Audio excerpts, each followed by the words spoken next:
I still have a dream. It is a dream deeply rooted in the American dream. We know him now as an icon of human rights. Martin Luther King, the dreamer, champion of racial justice, oracle and visionary of a better society. We hold these truths to be self-evident, that all men are created equal. But there's another side to this man, a side that's in danger of being forgotten. God didn't call America to do what she's doing in the world now. God didn't call America to engage in a senseless, unjust war. King, the apocalyptic seer, the raging prophet of God's judgment on America and Western culture. God that I worship has a way of saying, don't play with me. If you don't stop your reckless course, I'll rise up and break the backbone of your power. King, the preacher of salvation to a lost world. What I'm saying today is, America, you must be born again. Mary Jo Smiley was a newly married member of Dexter and remembers Martin Luther King settling in as its minister. I met him, but he did not impress me at all. I don't know whether I should say that. But the first time I went to church to hear him, he mesmerized me. The first real test of his leadership came a few months later when King found himself embroiled in a struggle that went well beyond the confines of his church. The arrest of Rosa Parks for refusing to give up her seat to a white man on a Montgomery bus had sparked a widespread protest in the black community. Much to his surprise, King found himself elected leader of a citywide bus boycott. You must remember that Martin didn't come to Montgomery to lead a boycott. He came to Montgomery to be the pastor of Dexter.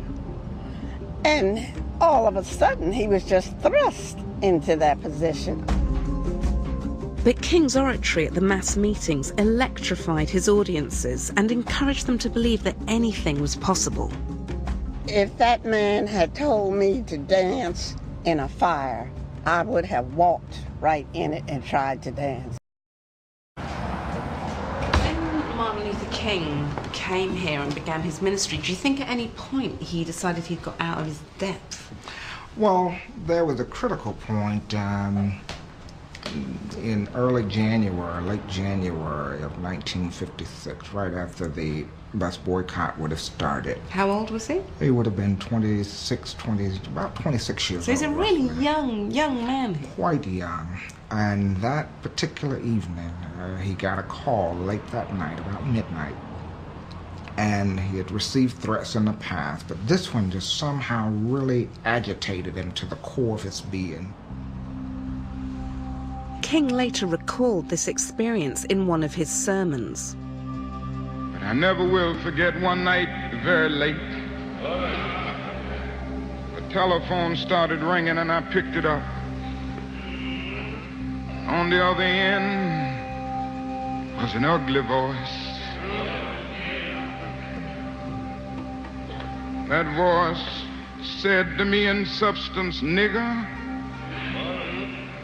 we are tired of you and your mess now.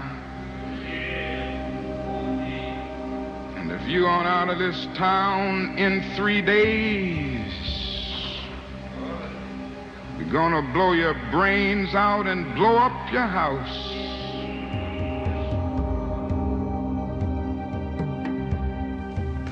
After he received the phone call, he came into the kitchen and made himself a cup of coffee, just trying to collect himself. You can imagine the experience was such a moving and profound experience. He was just literally gripped with fear. I mean, his life had been threatened. And he sat here and he felt like giving up. And I got to the point that I couldn't take it any longer. I was weak. Something said to me, you gotta call on that something, and that person that your daddy used to tell you about. That power that can make a way out of no way.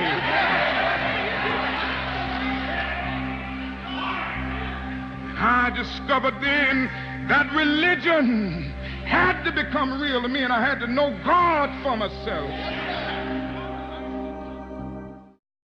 When King first decided to follow in his father's footsteps, he may well have thought he was just entering the family business. But whatever happened that night in Dexter Parsonage, by his own admission, King now felt called to fulfill a special mission from God. And it enabled him to lead the bus protesters to a great victory in Montgomery. After a year-long protest, the city authorities were forced to desegregate the buses. King now emerged as the leader of a new kind of movement, one that was prepared to confront racial evil with non-violent resistance. And many African Americans now began to see his leadership in religiously charged, almost messianic terms. This extraordinary mural in the hall at Dexter Avenue was painted by local artist John Fagan. After being a student here at Alabama State and attending this church, and Reverend King was my pastor, I wanted to commemorate some of the events that happened during the bus boycott and during his time as a leader of the civil rights movement. How was it like for yourself during this time? What attitude did your parents have towards Martin Luther King and what he was doing here in this church? They were afraid that something would happen to me if I participated in the movement. But once they knew the man, knew what he stood for, then they were on board with the program. Because they've never had a man with this type of courage, and a man that was so humble, a man that was so loving and giving, and that was not only to his church, but to the whole community. And they loved him, and they would have followed him anywhere. What about you? Me too. Yes, I was in that bunch.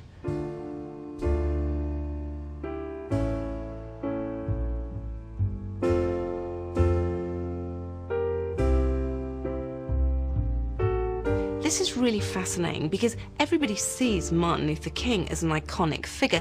The minute you see an image of him, you immediately think human rights. But this goes way beyond the usual secular symbolism that we're used to. It is a religious image of a holy person or a saint, someone who inspires faith. And King himself now seems to have been unashamed to frame his mission in overtly religious terms. God has told me that he wants freedom for his people. And I'm not going to run from the responsibility. It may even mean physical death, but if it means that I will die standing up for the freedom of my people, God has spoken to me. I've come to talk to one of Dr. King's closest friends and colleagues to find out how seriously King took his theology. Mr. Young, thank you very much for having me at your office. Andrew Young was one of a group of radical preachers who gathered around King in the SCLC. He later went on to become US ambassador to the UN and the first black mayor of Atlanta. But in 1963, he was Martin Luther King's right-hand man and closely involved in the decision to launch a historic campaign in Birmingham, the southern bastion of racial segregation. I think one criteria for Martin's decision was that this was something he felt that was a call of God to help his children who were less fortunate or who were in need. I mean, I get a bit frustrated when people imply you have to do it because you're religious. You could do it because it's the right thing to do as well. I certainly would not have been bothered with this if I had not been a religious person. All of our thinking about this was very biblical. I mean, Martin Luther King talked about Moses and the children of Israel in Egypt and wandering in the wilderness for 40 years of segregation and coming to a promised land of creative integration. I mean, these were all very biblical concepts that he believed and lived by. In Birmingham, King persisted with peaceful protests, this time led by children. But even these provoked violent reactions from the city authorities, and King's young followers were set upon by police with dogs and hoses. Wade in the water, come on and wade in the water, children, wade in the water. The Birmingham campaign tested King's religious principles of non-violence to the limit. Such injustice against children provoked feelings of revenge among sections of the black community. Amazingly, King held his nerve. We must meet hate with love. We must meet physical force with soul force. That is still a voice crying out through the vista of time, saying, love your enemies. Bless them that curse you. Pray for them that despitefully use you. King's Christian pacifism only infuriated the segregationists further. A number of white church leaders in Birmingham publicly denounced him as a dangerous extremist. But King turned their condemnation to his advantage. On Good Friday, 1963, he offered himself up for arrest. And from his prison cell, he penned a famous letter that in one stroke of brilliance brought whites and blacks together on the same side of the struggle. He wrote to his critics that he wanted to be, like Jesus, an extremist for love. Today, extremism has a negative connotation. What do you think he meant? An extremist for love means that you would lay down your life not only for your friend and for your brother, but for your enemy. And in a way, he was saying that the struggle for freedom was a struggle not only to liberate black people, but white people as well. Our slogan was to redeem the soul of America. But the idea of redemption, you don't get any more religious than that. That's a clearly religious word. And to redeem the soul of a nation it's the religious concept of the 1960s. During those mass meetings, they were always open with prayer. And our religious upbringing then caused us to really look to the Lord for guidance. We had no guns, but we had our bodies and presented our bodies non-violently.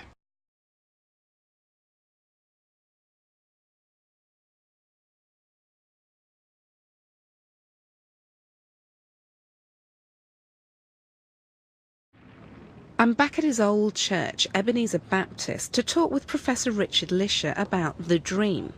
In studying King's speeches, he's found that even the most secular of them were mining deep biblical themes. And it's no accident we're meeting here. There is a direct line from the African-American pulpit, which is usually elevated high and lifted up in the church, to that mightily elevated pulpit at the Lincoln Memorial. Martin Luther King was addressing an America that was angry and still almost completely segregated. Instead of reading off a bill of particulars of how this has got to change tomorrow, he said instead, "It seems to me I can see something." I have a dream that one day on the red hills of Georgia, sons of former slaves and the sons of former slave owners will be able to sit down together at the table of brotherhood. I have a dream. The prophet is called a seer, and in this case, I see black people and white people sitting down at the table of brotherhood and treating one another as if they were kin, because they are kin. Well, nobody had seen that. And in Hebrew scripture and in the theology of the Old Testament, once a prophet utters something from God, once the prophet has seen it and spoken it, it will happen. It will come to be. And then he quotes from the prophet Isaiah. I have a dream that one day every valley shall be exalted, and every hill and mountain shall be made low. The rough places will be made plain, and the crooked places will be made straight. And the glory of the Lord shall be revealed, and all flesh shall see it together. The prophet announces the coming of a new day of God's righteousness and justice. And it won't be in some other universe, it will be on this earth. King believed that. What does it mean if quite a lot of people like me have never really considered the religious aspect of Martin Luther King's speeches? I mean, do you think we're actually missing something? You're not receiving an accurate or full portrait of Martin Luther King. I think this is the danger of a national holiday in memory of and in honor of Martin Luther King, because the United States is interested always to separate religious expression and civil expression.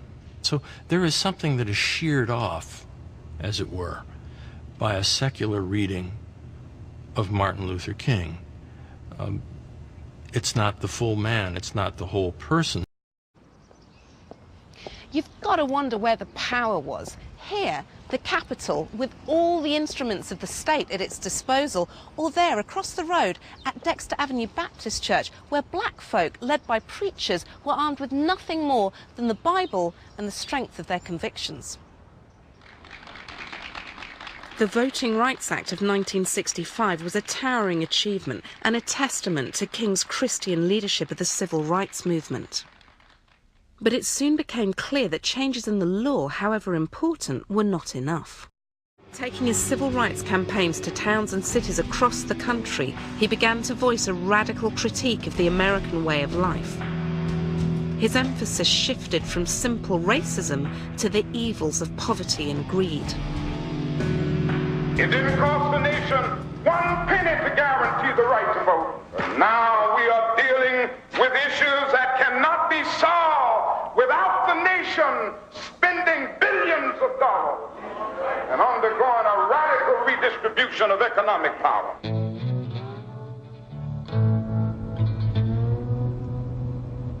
As a bit of a teenage revolutionary myself, I would have thought that this might be the moment when Martin Luther King began to be remembered as a champion of the left, a secular radical. I would have expected his religion to fade gently into the background. But that was the very last thing on King's mind. They seem to forget that before I was a civil rights leader, I answered a call which left the Spirit of the Lord upon me and anointed me to preach the gospel. During the early days of my ministry, I read the Apostle Paul saying, "Be not conformed to this world, but be ye transformed by the renewing of your mind." And I decided then that I was going to tell the truth as God revealed it to me.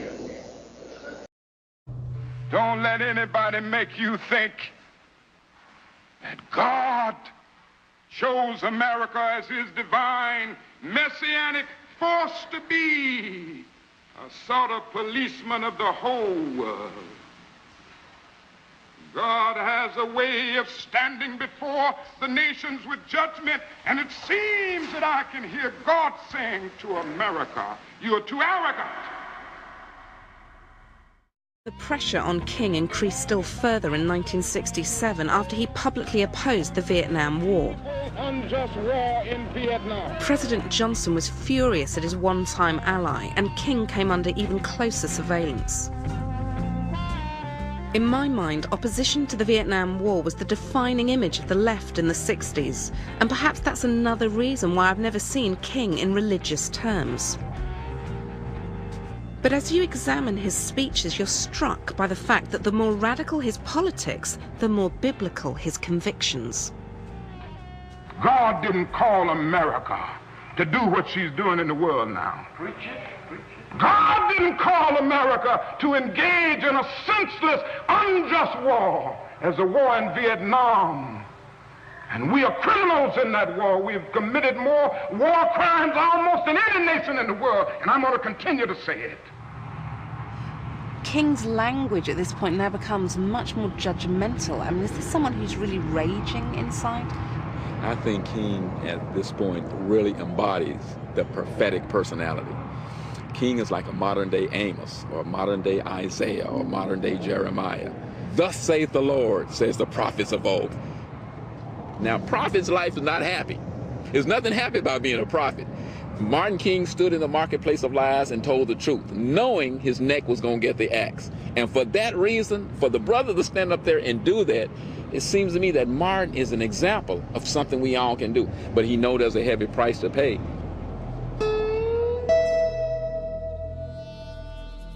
There's definitely a prophetic, apocalyptic quality to some of King's oratory that's impressive but also somewhat disturbing. And perhaps here we get to the heart of why King's faith is in danger of being written out of the story.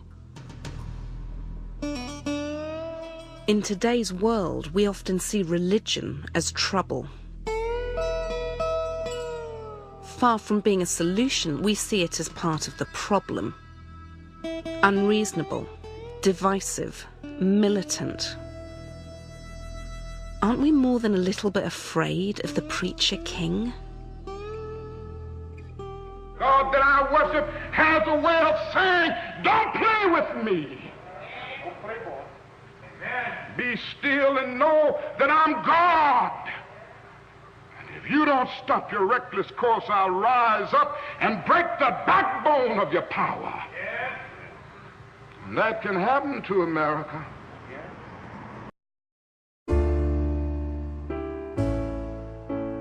It's obvious religious commitment isn't always a force for ill, but our secular society likes to forget it can be a force for good. King believed that commitment always comes with a personal cost. And he was particularly aware of that when he campaigned in Memphis in 1968. He'd come here to support the sanitation workers in their struggle for decent conditions. And on the night of April the 3rd, he left his room at the Lorraine Motel to deliver what was supposed to be a routine address. It's come to be known as the mountaintop speech, his most famous after the Dream speech 5 years earlier. It also turned out to be his last. Like anybody, I would like to live a long life. Longevity has its place. But I'm not concerned about that now. I just want to do God's will. And He's allowed me to go up to the mountain. And I've looked over and I've seen the promised land. I may not get there with you, but I want you to know tonight that we as a people will get to the promised land.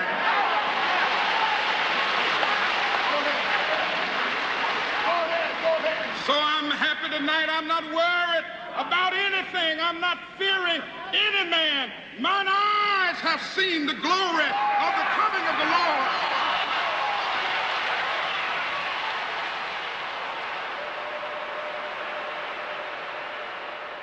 The next day, as he stood waiting on the balcony of the Lorraine Motel, King was shot dead by a sniper's bullet. To the end, he was still working to rid America of the triple evils of racism, greed, and war, the evils that finally conspired to kill him.